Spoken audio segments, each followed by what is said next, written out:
DNS news కి స్వాగతం. Bulletin లో ముందుగా హెడ్లైన్స్.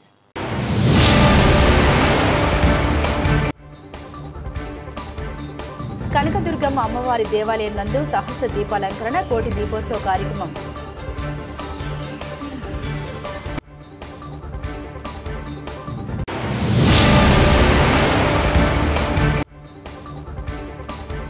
శ్రీమాన్ ముక్కూరు లక్ష్మీ నరసింహాచార్యార్ స్వామివార్లచే సంకల్పించబడిన పాదయాత్ర.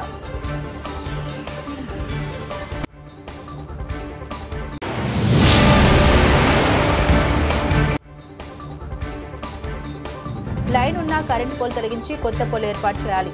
జిల్లా కలెక్టర్ కరెంటు ఎస్సీకి ఆదేశాలు జారీ. తేమ శాతం మిషన్ సీజ్ చేసిన జిల్లా కలెక్టర్ లైన్ ఉన్న కరెంటు పోల్ తొలగించి కొత్త పోల్ ఏర్పాటు చేయాలని కరెంటు ఏసీకి ఆదేశాలు జారీ. మార్కెట్లో ఉన్న షెడ్లకి డోరీలు కట్టాలని మార్కెట్ అధికారులకు ఆదేశాలు జారీ. గుంతలు ఉన్న ప్లేస్లో మొరం పోయాలి, లెవెల్ చేయాలని ఆదేశాలు జారీ. మయూర్ వచ్చిన ధాన్యం ఎత్తడానికి వెంటనే లారీ పంపించాలని కాంట్రాక్టర్ని ఆదేశించిన కలెక్టర్. యాదాద్రి భువనగిరి జిల్లా రామన్నపేట మండల కేంద్రంలో మార్కెట్ యార్డ్లో ధాన్యం కొనుగోలు కేంద్రాన్ని ఆకస్మిక తనిఖీ చేసిన జిల్లా కలెక్టర్ ఇటీవల కురిసిన వర్షాలకు షెడ్ల మీద నుండి వర్షం నీరు కారడం వల్ల ధాన్యం కొట్టుకుపోతుందని రైతులు కోరడంతో డోరీలు నిర్మించాలని మార్కెట్ అధికారులకు ఆదేశాలు జారీ చేశారు. ఒకసారి చూస్తాం మాయిచర్ మీటర్, ఒకసారి అక్కడ గురించే మాయిచర్ మీటర్ తీసుకొని పిల్లగాని తీసుకొని రమ్మనండి. తీసుకొని రమ్మంటే ఇది అది కంపేర్ చేస్తాం. మన దగ్గర ఉన్నది అది ఒకసారి అట్లా, వాళ్ళ దగ్గర ఉన్నదే బాగుందంటారు మనకి మనవాడు. అంటే ఏది మనకి మంచి రైతు మంచిది అయితే అదే తీసుకుంటాం. అంతే. ఎప్పుడు పంపిస్తారు? 10-15 minutesలో ఉంటే తహసీల్దార్ గారు కూడా మళ్ళీ నాతో వచ్చినా మళ్ళీ వస్తారు. నువ్వు ఇక్కడే ఒకసారి 2 days కూడా ఈ వాతావరణం ఉంటుంది. నిజానికి పాపం వాళ్ళు హార్వెస్ట్ చేసిన మొదటి రోజు నుంచి కూడా ఈ అకాల వర్షాలతో ఇబ్బందులు పడుతున్నారు. దిగుబడి బాగానే వచ్చిందని కొద్దిగా ఆనందం మిగలకుండా రైతులకి వాటి దగ్గర కాపలా ఉంటూ టార్పాలిన్ కప్పినా ఏది కప్పినా కింది నుంచో పైనుంచో తడుస్తూనే ఉంది. ఆ మాయిచర్ రావట్లేదు. మాయిచర్ కూడా ఎప్పటికప్పుడు కూడా వచ్చింది అనుకునే టైంలోనే ఒక్క రోజు ఎండబెట్టుకుంటే బాగుంది అనుకున్న మళ్ళీ మొదటికి వస్తుంది. సో ఈ పరిస్థితుల్లో మొత్తం కూడా అన్ని గ్రామాల్లో ఉన్నటువంటి రైతుల్ని కలవటం, అదేవిధంగా వారికి చేయగలిగినటువంటి కొన్ని సౌకర్యాల కల్పనకి, అదేవిధంగా మిల్లర్స్ కూడా కోఆపరేట్ చేయాలని చెప్పడం. కొన్ని రామన్నపేట ప్రాంతంలో కూడా మార్కెట్ యార్డ్లో కూడా తిరగడం జరిగింది. అక్కడ కొంత అవస్థాపన సౌకర్యాలు, లైట్లు కానీ అవి లేకపోవటం, అదేవిధంగా కొంత మట్టి పోవాల్సిన ప్రాంతాన్ని మార్కెట్ యార్డే కాబట్టి ఇమీడియట్గా తక్షణమే సాయంత్రం కల్లా పోయాలని చెప్పడం. అదేవిధంగా లో లయింగ్ ఎలక్ట్రికల్ వైర్స్ ఉన్నాయి, దానివల్ల లారీలు షాక్ వచ్చే ప్రమాదం ఉంది కాబట్టి ఎస్సీ గారికి చెప్పిన వెంటనే ఈరోజు పని జరుగుతుంది. సాయంత్రం కల్లా మొత్తం హైట్ పోల్స్ వేసేసి రైతులకు ఇబ్బంది కాకుండా, లోడింగ్కి ఇబ్బంది కాకుండా అక్కడ ఏర్పాటు జరుగుతుంది. అదేవిధంగా కొంత అక్కడ తూకం ఈ మాయిచర్లో కూడా ఉన్నటువంటి తేడాలను గమనించి అప్పటికప్పుడే రెక్టిఫై చేసి చేయడం జరిగింది. ఇప్పుడు ఇక్కడ కూడా ఉన్నాం మనం నాగారాల్లో. ఇక్కడ పరిస్థితి కూడా రైతులు ఇబ్బందికరంగా ఉన్నారు. అందరు టార్పాలిన్ కప్పుకొని ఉన్నారు. మరి ఎప్పుడు ముసురొస్తో తెలియదు కాబట్టి ఇబ్బందులు ఉన్నారు. డెఫినెట్గా కొద్దిగా మిల్లర్లు కూడా సహకరించి ఏదైతే పూర్తిగా మొలకెత్తినా తడిసినటువంటి నల్లబడ్డ ధాన్యాన్ని రైతులతో మాట్లాడుకొని అది తీసుకోవాల్సిందిగా రిక్వెస్ట్ చేస్తున్నాం. ఎవరైతే మాయిచర్ 2-3 రోజులు ఉంటుంది తుఫాన్, ఇంకొద్దిగా ఓపిక పడితే మళ్ళీ పిల్లపిల్లాడే ఎండలు ఖాయం కాబట్టి మనం మంచిగా మాయిచర్కి కొద్దిగా తెచ్చుకొని మద్దతు ధరకి అమ్ముకుంటేనే మనకు మంచి పెట్టుబడికి డబ్బులు అందుతాయి. కాబట్టి మిల్లర్లకి ఈ మాయిచర్ సంబంధించినటువంటి దాన్ని అవకాశం ఇవ్వకుండా మనం ఇదైతే ఉందో మా నల్లబారిన ధాన్యాన్ని, రంగుమారిన ధాన్యం, మొలకెత్తిన ధాన్యాన్ని ఏదైతే ఉంటుందో వారు బాయిలర్లో పోసుకునేటట్టు ఏదైనా ఉంటే వాళ్ళకి ఆల్రెడీ అడిషనల్ కలెక్టర్ గారికి డిఎంసీఎస్ చెప్పినాం. సెంటర్లలో చూసి ఆ మిల్లర్లను ఒప్పించి, ఎందుకంటే వాళ్ళకు కూడా అది నష్టం కాకుండా ఇటు రైతుకు కూడా నష్టం కాకుండా ఉభయతారకంగా ఉండే విధంగా చెప్పడం జరిగింది. రావణపేటలో కూడా మిల్లరు సహకరించి ఒక రైతు, పెద్ద రైతు, జనంపల్లి రైతుకు సంబంధించి కూడా వాళ్ళు మాట్లాడుకున్నట్లు పూర్తిగా అసలు ఇబ్బంది అయినటువంటి దాన్ని కూడా వారు దానికి సహాయం చేసినటువంటి పరిస్థితి ఉంది. కాబట్టి రైతులు కొద్దిగా ఆందోళన పడకుండా, ప్రకృతిని మనం ఎవరైనా చేయలేము దాన్ని, కాబట్టి కొద్దిగా మనం ఓపిక పట్టుకొని ఉన్న దాంట్లో చేసుకుంటూ కొద్దిగా మనం ఎక్కడైతే కుప్ప పోసినామో దానికి వాటర్ వచ్చే పెద్ద వరద వస్తే ఏం చేయలేము, కొద్దిగా నీళ్ళు వస్తే చేయకుండా కొద్దిగా మడి కట్టుకొని అట్లా చేసుకొని చేస్తున్నారు. తిప్పలు పడుతున్నారు. ఎంత పడ్డా కానీ కొద్ది ఇబ్బంది అయితే ఉందన్నది వాస్తవం. కానీ మనం కొద్దిగా ప్రయత్నం చేసుకుని 2 రోజుల తర్వాత వచ్చేటువంటి ఎండల్లో ఆరబెట్టుకొని మాయిచర్ తీసుకొని చేస్తాం. పూర్తి స్థాయిలో జిల్లా యంత్రాంగం అంతా తిరుగుతున్నారు. అడిషనల్ కలెక్టర్లు, ఆర్డీఓలు అందరూ కూడా తిరుగుతున్నారు. రైతుల పక్షాన్ని నిలబడతాం. డెఫినెట్గా ఈసారి లారీలు కానీ ఎక్కడ కూడా ఇబ్బంది లేకుండా అన్ని చర్యలు తీసుకున్నాం. అనే టైంకి వర్షాలకు దెబ్బ కొట్టాయి. డెఫినెట్గా ఈ ప్రకృతి కూడా సహకరిస్తే రైతు తొందరగా గట్టెక్కడానికి అందరం కలిసి సహాయం చేస్తాం సార్. ఈ సందర్భంగా thank you. Peerzadiguda municipal corporation పరిధిలో ప్రజాబాట కార్యక్రమంలో భాగంగా ఈరోజు ఎలక్ట్రికల్ విభాగ ఆధ్వర్యంలో ఐఐసిటీ కాలనీ మరియు వెంకటరమణ కాలనీ ప్రాంతాల్లో పర్యటన నిర్వహించారు. ఈ పర్యటనలో ఎలక్ట్రికల్ అధికారులు DE Lingamayya, AE Satyanarayana Reddy, line inspector Bhaskar Rao, SLI Lakshman Babu పాల్గొన్నారు. వారితో పాటుగా Firzadiguda municipal corporation Congress party అధ్యక్షులు తుంగతుర్తి రవి కూడా హాజరయ్యారు. ఈ సందర్భంగా కాలనీ వాసులు వోల్టేజ్ సమస్యల్ని వివరించగా తక్షణ పరిష్కారానికి చర్యలు తీసుకోవాలని తుంగతుర్తి రవి అధికారులను కోరారు. ప్రజలు ఎటువంటి ఇబ్బందులు ఎదుర్కొనకుండా నిరంతర విద్యుత్ సరఫరా ఉండేలా చూడడం మనందరి బాధ్యత అని ఆయన తెలిపారు. కాలనీలో నెలకొన్న లో వోల్టేజ్ సమస్యల్ని పరిష్కరించేందుకు నూతన ట్రాన్స్ఫార్మర్లు ఏర్పాటు చేయాలని తక్షణ చర్యలు తీసుకోవాలని తుంగతుర్తి రవి అన్నారు. వెంటనే డిఈ లింగమయ్య గారు స్పందిస్తూ త్వరలోనే కొత్త ట్రాన్స్ఫార్మర్లకు బడ్జెట్ పెట్టి 2 నెలల్లోపు ఏర్పాటు చేస్తామని హామీ ఇచ్చారు. అలాగే వినియోగదారులు అందరూ సకాలంలో బకాయిలు చెల్లించి అధికారులకు సహకరించాలని అన్నారు. ఈ కార్యక్రమంలో లైన్మెన్లు, ఏఎల్ఎంలు, జేఎల్ఎంలు, యాసరం నగేష్, కాంగ్రెస్ పార్టీ నాయకులు, కాలనీవాసులు తదితరులు ఉన్నారు.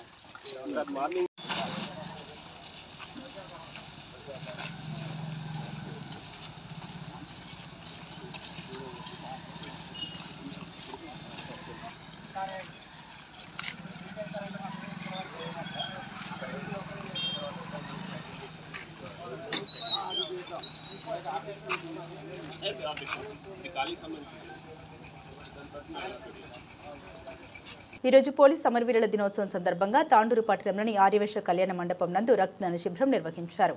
ఇటు కార్యక్రమానికి తాండూరు డీఎస్పీ బాలకృష్ణారెడ్డి, తాండూరు పట్టణ ఇన్స్పెక్టర్ శ్రీ జి సంతోష్ కుమార్, సిబ్బంది మరియు రక్తదాతలు పాల్గొన్నారు.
రైతు సంతోషంగా ఉంటేనే రాష్ట్రం సుభిక్షంగా ఉంటుంది. మాజీ సీఎం రాజశేఖర రెడ్డి పాలనలో రాష్ట్రం కలకల్లాడింది.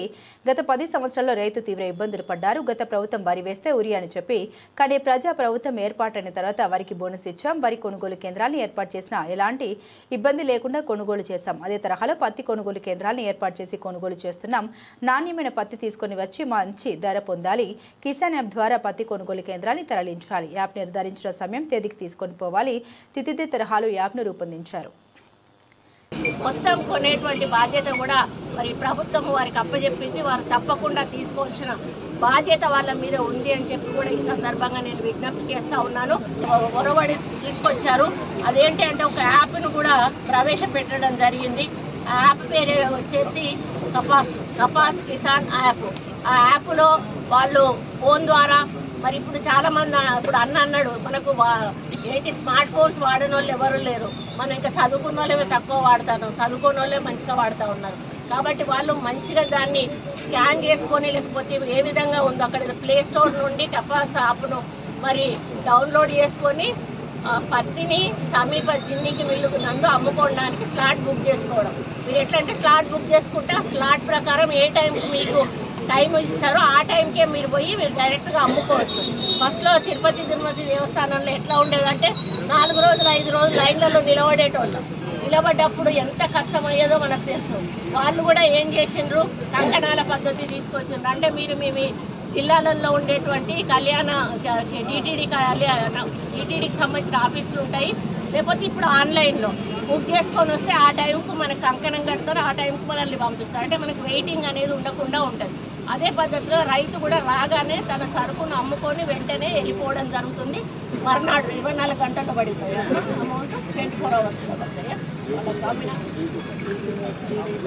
3 days నుంచి 5 days వరకు డైరెక్ట్గా మీ యొక్క అకౌంట్లోనే అమౌంట్ పడేటువంటి అవకాశం ఉంటుంది. గతంలోనైతే మీరు ఆ చిట్టీలు పట్టుకొని ఇక్కడ వచ్చి వీళ్ళ చుట్టూ తిరగాల్సిన అవసరం ఉండేది. ఇప్పుడు అవసరం కూడా లేకుండా మీకు డైరెక్ట్గా మీ యొక్క అకౌంట్లలోనే పడేటువంటి అవకాశం ఉంటుంది. కాబట్టి మరి టోల్ ఫ్రీ నెంబర్ కూడా పెట్టారు. మీకేమైనా ఇబ్బందులు ఉంటే మరి 1800-599-5779 ఈ నెంబర్కు మీరు చేసిన టోల్ ఫ్రీ నెంబర్కి చేస్తే మీకు ఏమైనా అనుమానాలు ఉంటే నివృత్తి చేస్తారు. లేదు అంటే ఇక్కడ హెల్ప్ డెస్క్లు కూడా మార్కెట్ ఆవరణలో పెట్టారు. అక్కడికి వచ్చే హెల్ప్ డెస్క్ ద్వారా కూడా మీకేమైనా సమస్య ఉంటే కొమరం భీం ఆసిఫాబాద్ జిల్లా బెజ్జూరు మండల కేంద్రంలో ఆదివాసీ కొలంబర్ కోయ మహిళా అంబేద్కర్ కుల సంఘాలు సమావేశం నిర్వహించారు. అనంతరం వారు మాట్లాడుతూ దహేగా మండలం గెర్రె గ్రామంలో జరిగినటువంటి కులహత్యకు గురైనటువంటి 9 నెలల నిండు గర్భిణి శ్రావణి కుటుంబాన్ని ప్రభుత్వమే అన్ని విధాలుగా ఆదుకోవాలని, శ్రావణి కుటుంబానికి వెంటనే 25 లక్షలు ఎక్స్గ్రేషియా ప్రకటించాలని, భవిష్యత్తులో కుల హత్యలు పునరావృతం కాకుండా కులాంతర రక్షణ బోర్డు ఏర్పాటు చేయాలని మండల తహసీల్దార్కు వినతి పత్రం అందించారు. మా ప్రధాన డిమాండ్లు శ్రావణి కుటుంబానికి ప్రభుత్వం 25 లక్షలు ఎక్స్గ్రేషియా ప్రకటించాలని, శ్రావణి కుటుంబానికి ప్రభుత్వం రక్షణ కల్పించాలని, 3 ఎకరాల భూమి ప్రభుత్వ ఉద్యోగం కల్పించాలని, భవిష్యత్తులో కుల హత్యలు జరగకుండా ప్రభుత్వం కులాంతర రక్షణ బోర్డు ఏర్పాటు చేయాలని, ఫాస్ట్ ట్రాక్ కోర్టు ఏర్పాటు చేసి నిందితునికి తక్షణమే శిక్ష పడే విధంగా ప్రభుత్వం చర్యలు తీసుకోవాలని ఆదివాసీ కోయ సంక్షేమ సంఘ అధ్యక్షులు సోయం చిన్నయ్య, వైస్ ప్రెసిడెంట్ తలండి మధుకర్, అంబేద్కర్ యువజన సంఘం జిల్లా అధ్యక్షులు కోట సతీష్, తిరుపతి సరళి, కొలవర్ సంఘం సహాయక కార్యదర్శి వెంకటేష్, పెద్దల శంకర్, ఎడ్ల మహేష్, తిరుపతి మల్లేష్, దిలీప్, కోయ సంఘ మండల అధ్యక్షులు కోరెద తిరుపతి, మహిళా సంఘ అధ్యక్షురాలు అమృత, లలిత తదితరులు పాల్గొన్నారు. శ్రావణి కుటుంబానికి 3 ఎకరాల వ్యవసాయ భూమి, అదేవిధంగా వాళ్ళ తల్లిదండ్రులకు పెన్షన్, అదేవిధంగా ఆ కుటుంబానికి 25 లక్షల ఎక్స్గ్రేస్, ఆ కుటుంబంలో ఒకరికి ఉద్యోగం ఇవ్వాలని ప్రభుత్వాన్ని డిమాండ్ చేస్తున్నాం. శ్రావణి కుటుంబాన్ని ఆర్థికంగా ఆదుకోవాలి. అదేవిధంగా వాళ్ళ కుటుంబంలో థ్రెట్ ఉంది, హాని ఉంది వాళ్ళ కుటుంబానికి. కాబట్టి ఆ కుటుంబానికి పోలీస్ వ్యవస్థ అనేది రక్షణ కల్పించాలి. మరి ఇటువంటి సంఘటన, కులాంతర సంఘటన ఎక్కడ జరగకుండా ప్రభుత్వం చర్యలు తీసుకోవాలని ఈ సమావేశంలో తెలియజేస్తున్నాం. 18వ తారీఖు నాడు దహేగా మండల్ గెర్రెగూడ గ్రామంలో జరిగినటువంటి కుల హత్యని ఈరోజు అంబేద్కర్ సంఘాలుగా తీవ్రంగా ఖండిస్తూ ఉన్నాము. ఈరోజు ఈ హత్య జరగడానికి ప్రధానమైనటువంటి కారణం ఇలా కులం, ఇలా ఎస్టీ గిరిజన అమ్మాయి ఒక బీసీ అబ్బాయి పెళ్లి చేసుకోవడం వల్ల జరిగినటువంటి ఇది కులాంతర హత్యని ఇలా మనం అందరం ఖండించాల్సిన అవసరం ఉన్నది. ఇలా ప్రభుత్వం ఇలా హత్య జరిగి 18వ తారీఖు హత్య జరిగితే ఈరోజు 28వ తారీఖు ప్రభుత్వం ఇప్పటి వరకు కూడా ఏ ఒక్క అధికారి కూడా వచ్చి పరామర్శించింది లేదు. ప్రభుత్వ ప్రజా పార్టీలు కానీ ప్రతిపక్ష పార్టీలు కానీ ఏ ఒక్క పార్టీ కూడా వచ్చి ప్రశ్నించింది లేదు, అడిగింది లేదు, దీని మీద నివేదిక తీసుకున్నది లేదు. ఇలా గిరిజన యువతికి ఇంత అన్యాయం జరిగితే, ఇలా గిరిజన జాతికి ఇంత అన్యాయం జరిగితే ప్రభుత్వాలు ఏం చేస్తున్నాయి? ఇలా ప్రతిపక్షాలు ఏం చేస్తా ఉన్నాయి? ఇలా ఇంద్రమ్మ ప్రభుత్వంలో మహిళలకు రక్షణ కరువైంది అని చెప్పడానికి నిదర్శనమైనటువంటి అంశం ఇది. ఇంద్రమ్మ రాజ్యం, ప్రజారాజ్యం అని చెప్పుకుంటున్నటువంటి ఇంద్రమ్మ రాజ్యంలో ఇలా మహిళలకు రక్షణ కరువైపోయింది. ఇలా హిందూ మతం అని అంటే ఇలా ఎస్సీ ఎస్టీలు హిందువులు కాదా? ఇలా ఎస్టీ ఎస్టీలు హిందువులు కాదా? దేవుని పూజిస్తలేరా? ఎందుకు ఎస్సీ ఎస్టీల మీద చిన్న చూపు? ఎందుకు ఎస్సీ ఎస్టీలకు రక్షణ లేదు? ఇలా ఎస్టీ మహిళలు ఇంత దుర్మార్గంగా గొడ్డలితో నిండు గర్భిణి 9 నెలల గర్భిణి అయినటువంటి శ్రావణిని ఇలా గొడ్డలితోటి కత్తితోటి అతి కిరాతకంగా చంపి ఇలా ఇంత దుర్మార్గానికి ఒడిగట్టినటువంటి వ్యక్తికి మేము ఒకటే డిమాండ్ చేస్తున్నాం. ప్రభుత్వాన్ని మేము ఒకటే డిమాండ్ చేస్తున్నాం. శ్రావణి కుటుంబాన్ని తక్షణంగానే ప్రభుత్వం 25 లక్షల ఎక్స్గ్రేషియా తోటి ఆదుకోవాలి. అదేవిధంగా చంపినటువంటి వ్యక్తికి ఫాస్ట్ ట్రాక్ కోర్టు ఏర్పాటు చేసి ఆయనకు అక్కడే శాశ్వతంగా శిక్ష పడేటట్టు ప్రభుత్వం చర్యలు తీసుకోవాలి. మరి అదేవిధంగా ఈ హత్య శ్రావణి తోటి ఆగదు, ఈ కులాంతర హత్య శ్రావణి ఒక్క హత్యతోటి ఆగది. కాబట్టి ఈ కులాంతర వివాహాల రక్షణకు ఒక బోర్డు ఏర్పాటు చేయాలి. అయ్యా రేవంత్ రెడ్డి గారు, మీరు భూములు కబ్జా అవుతున్నాయని చెప్పి, చెరువులు కబ్జా అవుతున్నాయని చెప్పేసి ఇలా హైడ్రా డిపార్ట్మెంట్ మీరు ప్రవేశపెట్టారు. చాలా సంతోషకరమైన విషయం. ఇలా మా ఆడబిడ్డలకు రక్షణ లేదు, ఇలా మా ఎస్సీ ఎస్టీ మహిళ బిడ్డలకు రక్షణ లేదు. మా మహిళల రక్షణ కోసం మీరు తప్పకుండా కులాంతర వివాహాలు చేసుకున్న వారి కోసం తప్పకుండా మీరు ఒక డిపార్ట్మెంట్ ప్రవేశపెట్టాల్సిన అవసరం ఎంతైనా ఉన్నది. ఎందుకంటే ఇలా కులాంతర వివాహాలు చేసుకున్న వాళ్ళు ప్రతి జాగాలో చూస్తే, అమృత ప్రణయ్ కా నుంచి చూస్తే ఇలా శ్రావణి వరకు కూడా ఇదే పరిస్థితి, ఇదే పరిణామాలు ఎదురవుతా ఉన్నాయి. కాబట్టి ఇలా రాష్ట్ర ప్రభుత్వం ఒక జీవో తీసుకురావాలి, ఒక చట్టం ఏర్పాటు చేయాలి. కొమరం భీం ఆసిఫాబాద్ జిల్లా సిరిపురుటి నియోజకవర్గంలోని మండల కేంద్రంలో పోలీసు అమరవీరుల దినోత్సవాన్ని పురస్కరించుకుని పోలీస్ సిబ్బంది, యువకులు, వ్యాపారులు, వివిధ పార్టీల రాజకీయ నాయకులతో కలిసి క్యాండిల్ ర్యాలీ నిర్వహించిన ఎస్ఐ సర్తాజ్ పాషా. ఈ క్యాండిల్ ర్యాలీ పోలీస్ స్టేషన్ నుండి తెలంగాణ గ్రామీణ బ్యాంక్ వరకు కొనసాగిందని తెలిపారు. జిల్లా ఎస్పీ కాంతిలాల్ పాటిల్ ఆదేశాల మేరకు పోలీసు అమరవీరుల సంస్మరణ దినోత్సవాన్ని పురస్కరించుకుని ఈ సందర్భంగా పోలీసు అమరవీరులకు ఘనంగా నివాళులర్పించిన అనంతరం కొవ్వొత్తులతో ర్యాలీ నిర్వహించామని అన్నారు. అనంతరం ఎస్ఐ సర్తాజ్ పాషా మాట్లాడారు. పోలీస్ అమరవీరుల త్యాగాలు మరవలేవని అన్నారు. ఈ కార్యక్రమంలో పోలీస్ సిబ్బంది, వివిధ రాజకీయ పార్టీల నాయకులు, వ్యాపారస్తులు, యువకులు, స్థానిక ప్రజలు పాల్గొన్నారు.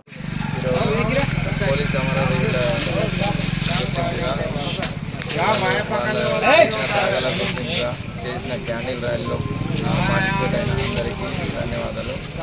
ఇది విధి నిర్వహణలో పోలీస్ ఆఫీసర్లు ఎవరైతే తన ప్రాణాలు కోల్పోయారో వాళ్ళు చేసిన సేవలు మనం ఎప్పటికీ మర్చిపోలేము. వాళ్ళ గుర్తింపుగానే మన ప్రతి సంవత్సరం మనం పోలీసు అమరవీరుల గురించి ఇలా ర్యాలీ చేయడం, ప్లస్ వాళ్ళ త్యాగాలను గుర్తు చేసుకోవడం జరుగుతుంది. దాంట్లో భాగంగా ఈరోజు మనం బెజ్జూర్ పోలీస్ స్టేషన్ పరిధిలో ఉన్న మన వర్తక సంఘం వాళ్ళు, ప్లస్ ఇక్కడ ఉన్న యూత్, ఈ మన పోలీసు వాళ్ళతో కలిసి ర్యాలీలో పార్టిసిపేట్ అయ్యి ర్యాలీని సక్సెస్ఫుల్గా చేసినందుకు ధన్యవాదాలు. విధి నిర్వహణలో అసువులు బాసిన పోలీస్ అమరవీరులను స్మరించుకుంటూ బెజ్జూర్ ఎస్ఐ సర్తాజ్ పాషా గారి ఆధ్వర్యంలో స్థానిక బెజ్జూర్ ప్రజలు, పత్రికా మిత్రులు, వర్తక వ్యాపారులు, యువకులు పోలీసులతో కలిసి విధి నిర్వహణలో అమరులైన పోలీస్ అమరవీరులకు అంజలి ఘటిస్తూ నిర్వహించిన ఈ కార్యక్రమానికి అందరికీ హృదయపూర్వకంగా స్వాగతం పలుకుతూ వారికి కృతజ్ఞతలు తెలుపుతూ, పోలీస్ అంటే ఒక బాధ్యత, ఒక భరోసా, ఒక నమ్మకం. నిజంగా అప్పుడప్పుడు మనకు అనిపిస్తుంది, రోడ్ల మీద పోలీసులు మనల్ని ఆపి, బాబు నీకు డ్రైవింగ్ లైసెన్స్ ఉందా, హెల్మెట్ ఉందా, సీట్ బెల్ట్ పెట్టుకొని ప్రయాణించు, బైక్ మీద ఇద్దరే వెళ్ళాలరా, మద్యం సేవించి వెళ్ళొద్దు, మైనర్ పిల్లలు బైక్ నడపొద్దు అంటారు. ఆ క్షణం కోపం వస్తుంది. కానీ ఈ మధ్యలో జరుగుతున్నటువంటి సంఘటనలు చూస్తూ ఉంటే నిజంగా వాళ్ళు పోలీసు వాళ్ళు మనకు ఒక దైవ దూత లెక్కల సందేశం ఇస్తున్నారు. మన ప్రాణాల రక్షణ కోసం వాళ్ళ ప్రాణాలు పణంగా పెట్టి 24 గంటలు ఎండలో ఉంటూ ఎండ వాన చలిని భరిస్తూ మన రక్షణ కోసం వాళ్ళు ప్రయత్నాలు చేస్తున్నారు. ప్రజలు కూడా దీన్ని స్వాగతిస్తూ పోలీసులు అంటే ఈసడించుకోకుండా వాళ్ళు చెప్పే నియమ నిబంధనలు పాటించుకుంటూ ఉంటే మనకి ఏ రకమైనటువంటి తప్పు జరగదు, ఏ రకమైనటువంటి ప్రమాదం జరగదు. రెండవది, మన గుడుంబ నిషేధం మీద పోలీసులు మనతో మాట్లాడుతున్నప్పుడు తక్కువకు వచ్చే కళ్ళును బంద్ చేస్తున్నారు, సర్కారు కళ్ళును ప్రోత్సహిస్తున్నారు అనిపిస్తుంది. కానీ ఈ మధ్యలో గుడుంబ తయారీలో వాడుతున్నటువంటి పరికరాలను చూసుకున్నట్లయితే తక్కువ వయసులోనే ప్రాణాలు కోల్పోతున్నాం మన చాలా చుట్టుపక్కల వాళ్ళు. కాబట్టి పోలీసులు చెప్పే ప్రతి ఒక్క అంశం, ఈ గంజాయి అయితేనేమి, గుడుంబ అయితేనేమి, వాహనాల పైన వాళ్ళు మాట్లాడే విషయాలు అయితేనేమి, అవన్నీ కూడా మన నిజ జీవితంలో ఎంతో పనికొచ్చే అంశాలు. దాన్ని మనం స్వాగతిస్తూ వాటిని పాటిస్తూ పోతే మనం వాళ్లకు నిజంగా పోలీసు అమరవీరులకు అర్పించినటువంటి నివాళిగా నేను భావిస్తున్నా. యువతకు నేను ఈ సందేశం ఇవ్వదలుచుకున్నా. ఇవాళ గంజాయి మారుమూల గ్రామాలలో కూడా వ్యాపించింది. మేము ఎప్పుడో ఎక్కడో టీవీలలో, పేపర్లలో చూసే గంజాయి బెజ్జూర్ వరకు కూడా వ్యాపించిందంటే ఎంత మహమ్మారి, ఎంత దుర్మార్గంగా వస్తుందో ఒకసారి అర్థం చేసుకుని యువత మత్తుకు దూరంగా ఉంటూ చదువు పైన కాన్సన్ట్రేషన్ పెట్టి బెజ్జూరు పేరు ప్రఖ్యాతలను ఏ రకంగా అయితే నాడు రాజుల కాలంలో ఏలినటువంటి ఈ బెజ్జూరును భారత భాగ్యనగరంలో విలసిల్లలాగా మంచి పేరు తీసుకురావాలని బెజ్జూరు మండల యువతకు ఎస్ఐ గారి తరఫున నేను తెలియజేస్తూ, పోలీసులు చెప్పే ప్రతి అంశాన్ని పాటిస్తూ ఇవాళ జరిగినటువంటి పోలీసు అమరవీరులకు అర్పించే నివాళి, మనం నిజమైన నివాళి అర్పించడం అంటే పోలీస్ నిబంధనలను పాటిస్తూ ముందుకెళ్లాలని కోరుతూ ఈ అవకాశం ఇచ్చిన పెద్దలందరికీ కూడా హృదయపూర్వక ధన్యవాదాలు. జనగామ నియోజకవర్గం కాంగ్రెస్ పార్టీ తన ఎన్నికల ప్రచారంలో కళ్ళగీత కార్మికులకు ఎన్నో రకాల హామీలు ఇచ్చారని, కానీ ఇంతవరకు ఏ ఒక్క హామీ కూడా అమలు చేయలేదని, వెంటనే ఇచ్చిన హామీల్ని అమలు చేయాలని తెలంగాణ కళ్ళగీత కార్మిక సంఘం రాష్ట్ర కార్యదర్శి బూడిద గోపి డిమాండ్ చేశారు. ఈరోజు చేర్యాల పట్టణంలోని ప్రైవేట్ ఫంక్షన్ హాల్లో కళ్ళగీత కార్మిక సంఘం సిద్దిపేట జిల్లా కమిటీ సమావేశం కోహెడ కొమరయ్య గౌడ్ అధ్యక్షతన జరిగింది. ఈ సమావేశానికి గోపి ముఖ్య అతిథిగా హాజరై మాట్లాడారు.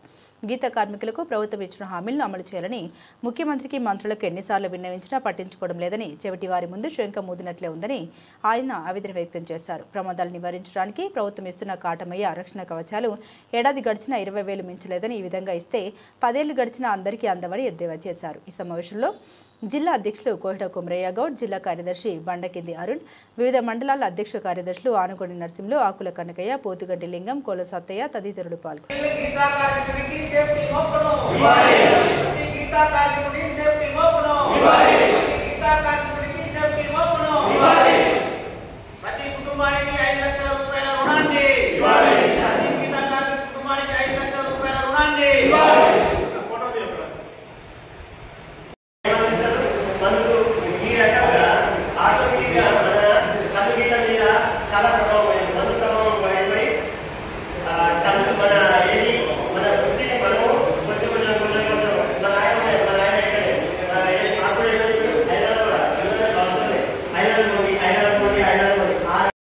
మిత్రులందరికీ నమస్కారం.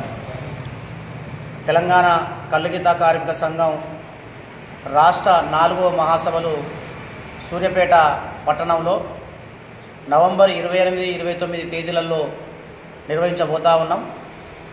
గత మహాసభ యాదగిరిగుట్టలో అత్యంత జయప్రదంగా నిర్వహించుకోవడం జరిగింది. ఆ మహాసభలో గీతా కార్మికులు ఎదుర్కొంటున్న సమస్యల్ని చర్చించి భవిష్యత్ కర్తలు రూపొందించడం. మరి గతంలో బీఆర్ఎస్ ప్రభుత్వం కళ్ళు గీతా కార్మికుల సంక్షేమం, సామాజిక భద్రత, ఆర్థిక భరోసాను విస్మరించింది. మరి నేడు అధికారంలోకి వచ్చి ప్రజాపాలన పేరుతో అధికారంలోకి వచ్చినటువంటి కాంగ్రెస్ సర్కారు, రేవంత్ రెడ్డి ప్రభుత్వం ఎన్నికలకు ముందు గీతా కార్మికులకు అనేక వాగ్దానాలు చేసింది. తాటి చెట్ల మీదకి వెళ్ళి పడి పెండింగ్లో ఉన్నటువంటి ఎక్స్గ్రేషియోలు ఏవైతే ఉన్నాయో వాటి తక్షణం విడుదల చేస్తామని చెప్పారు. మరి అలా తాటి చెట్ల మీదకి వెళ్ళి పడ్డ వాళ్లకు, చనిపోయిన కుటుంబాలకు 10 లక్షల రూపాయలకు ఎక్స్గ్రేషియో పెంచుతామని వాగ్దానం చేసిర్రు. అమలుకు మాత్రం ఆచరణ సాధ్యం కావటం లేదు. పెన్షను 4,000 రూపాయలు ఇస్తామని చెప్పారు. 2 సంవత్సరాలు అయినా దాని గురించి ఆలోచన చేయటం లేదు. కొత్తగా పెన్షన్ దరఖాస్తు చేసుకున్న వాళ్ళకు కూడా ఇవ్వటం లేదు. అదే సందర్భంలో కొడుకుకు ఉద్యోగం ఉంటే తండ్రికి పెన్షన్ ఇయ్యని నిబంధన ఉన్నది. వాటిని తొలగించాల్సిన అవసరం, బాధ్యత ప్రభుత్వం పైన ఉన్నదని చెప్పి తెలియజేస్తా ఉన్నాం. ఇలా కళ్ళు గీత రోజు రోజుకు తగ్గిపోతూ ఉన్నది. బెల్ట్ బ్రాండీ షాపులు, విచ్చలవిడి లిక్కర్ అమ్మకాల వల్ల, గ్రామీణ ప్రాంతాలలో శీతల పానీయాల వల్ల కళ్ళు గిరాకీ మొత్తం రోజు రోజుకు తగ్గిపోతూ ఉన్నది. కొత్త తరం ఈ వృత్తిలోకి రావటం లేదు. గిట్టుబాటు కాక పాత వాళ్ళు కూడా చాలామంది ఈ వృత్తిని బంద్ చేస్తూ ఉన్నారు. మరి ఇప్పటికీ ఈ రాష్ట్రంలో సొసైటీలలో, టీఎఫ్టీలలో సభ్యత్వం కలిగిన వాళ్ళు సుమారు 3 లక్షల మంది ఉన్నారు. ఇంకా సభ్యత్వం కోసం ఎదురు చూస్తున్న వాళ్ళు మరొక 1 లక్ష మంది ఉంటారు. ఈ వృత్తి మీద ప్రత్యక్షంగా, పరోక్షంగా ఆధారపడి జీవించే వాళ్ళు ఇంకొక 1,50,000 మంది ఉంటారు. అంటే కళ్ళు గీత వృత్తి మీద సుమారు 5 లక్షల కుటుంబాలు ఈ తెలంగాణ రాష్ట్రంలో ఆధారపడి జీవిస్తూ ఉన్నారు. మరి ఇంత గణనీయంగా ఆధారపడి జీవిస్తున్న వృత్తి కళ్ళు గీత ఒకటే ఉన్నది. అందుకోసం ఈ వృత్తిని కాపాడాల్సిన బాధ్యత ప్రభుత్వం పైన ఉన్నది. ఈ వృత్తిలో ఉన్నటువంటి వృత్తిదారులకు ఉపాధి, ఆర్థిక భద్రత, సామాజిక హోదా ఉండాలి అని చెప్పేసి అంటే కళ్ళు గీత పరిరక్షణ కోసం ప్రభుత్వం వృత్తిని ఆధునీకరించడం కోసం ఒక 5,000 కోట్ల రూపాయలు నిధులు కేటాయించాలి. తద్వారా చెట్ల పెంపకానికి భూమి కొనియొచ్చు, ఆధునీకరణ చేయవచ్చు. దాంతోపాటుగా కళ్ళు గీత కార్మికుల్ని అభివృద్ధి చేయడానికి అవకాశం ఉంటుందని చెప్పేసి ఈ సందర్భంగా ప్రభుత్వాన్ని కోరుతా ఉన్నాం. లేకుంటే రానున్న రోజులలో కళ్ళు గీత కార్మిక సంఘం పెద్ద ఎత్తున ఉద్యమాలు రూపొందిస్తాం. కళ్ళు గీత కార్మిక సంఘానికి పోరాటాలే కొత్త కాదు. నేటి వరకు 1952లో ఏర్పడినటువంటి కళ్ళు గీత కార్మిక సంఘం నేటి వరకు అనేక పోరాటాలు, ఉద్యమాల ద్వారా కళ్ళు గీత వృత్తిని కాపాడుకున్నది. భవిష్యత్తులో కూడా ఉద్యమాలు, పోరాటాలే శరణ్యం. ఉద్యమాల ద్వారానే ప్రభుత్వాల్ని మనం మెడలు ఉంచగలం అని చెప్పేసి ఈ సందర్భంగా తెలియజేస్తాము. జిల్లా కలెక్టరేట్లో మోంతా తుఫాన్ హెచ్చరిక నేపథ్యంలో సమీక్ష సమావేశం. సమీక్షలో పాల్గొన్న రాష్ట్ర గిరిజన సంక్షేమ, శిశు సంక్షేమ మంత్రి గుమ్మడి సంధ్యారాణి జిల్లాను ఆరెంజ్ జోన్గా వాతావరణ శాఖ పరిగణించినట్లు వెల్లడించిన collector doctor N Prabhakar Reddy 60 నుండి 70 కిలోమీటర్ల వేగంతో గాలులు వీస్తాయని వెల్లడి. సమావేశానికి హాజరైన జిల్లా ప్రత్యేక అధికారి నారాయణ భరత్ గుప్తా, జిల్లా ఉన్నతాధికారులు. మీడియాతో మంత్రి గుమ్మడి సంధ్యారాణి కామెంట్స్.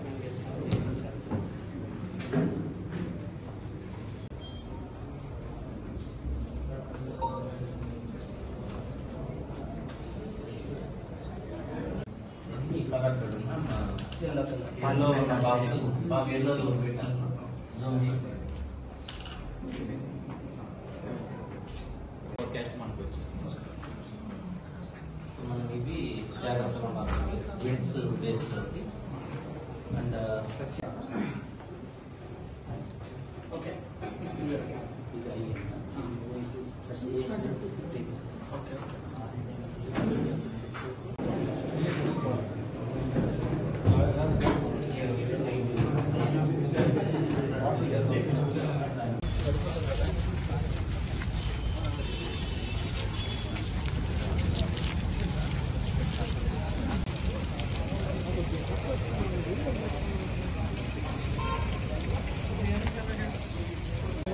స్టాఫ్ ఎక్కడ లోకల్ వార్డ్ సెక్రటరీ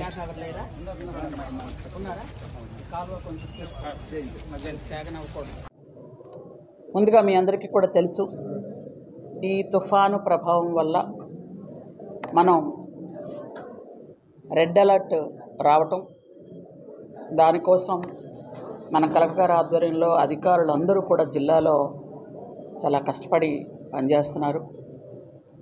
మనకి స్పెషల్ ఆఫీసర్గా కూడా మనకు సార్ వచ్చారు, మీరు చూశారు ఆల్రెడీ.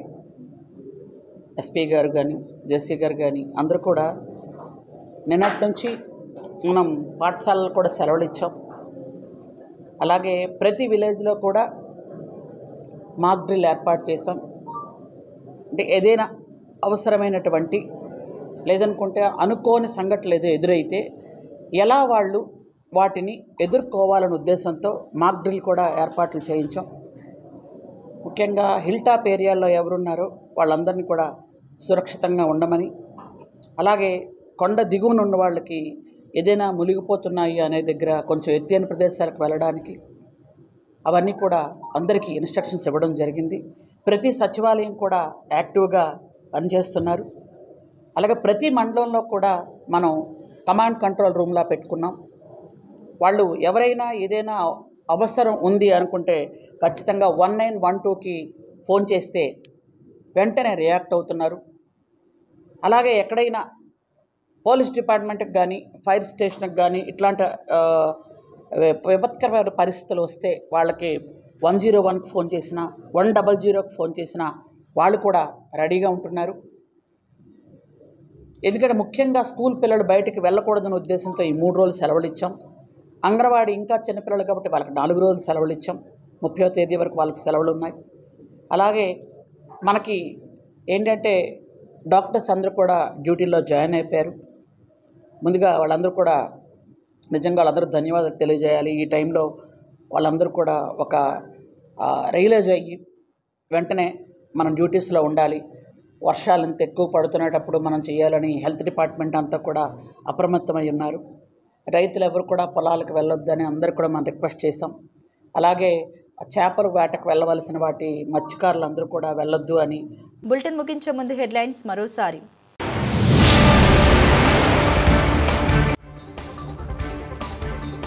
కనకదుర్గమ్మ అమ్మవారి దేవాలయం నందు సహస్ర దీపాలంకరణ, కోటి దీపోత్సవ కార్యక్రమం.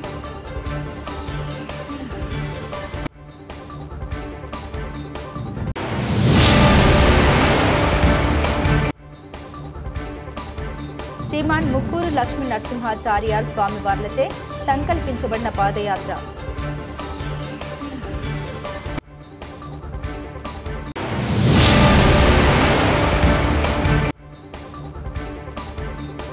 లైన్ ఉన్న కరెంటు పోల్ తొలగించి కొత్త పోల్ ఏర్పాటు చేయాలి. జిల్లా కలెక్టర్ కరెంటు ఎస్సీకి ఆదేశాలు జారీ. ఇవి బులెటిన్లోని విశేషాలు. తిరిగి మరో బులెటిన్తో మళ్ళీ కలుసుకుందాం. అంతవరకు సెలవు. నమస్కారం.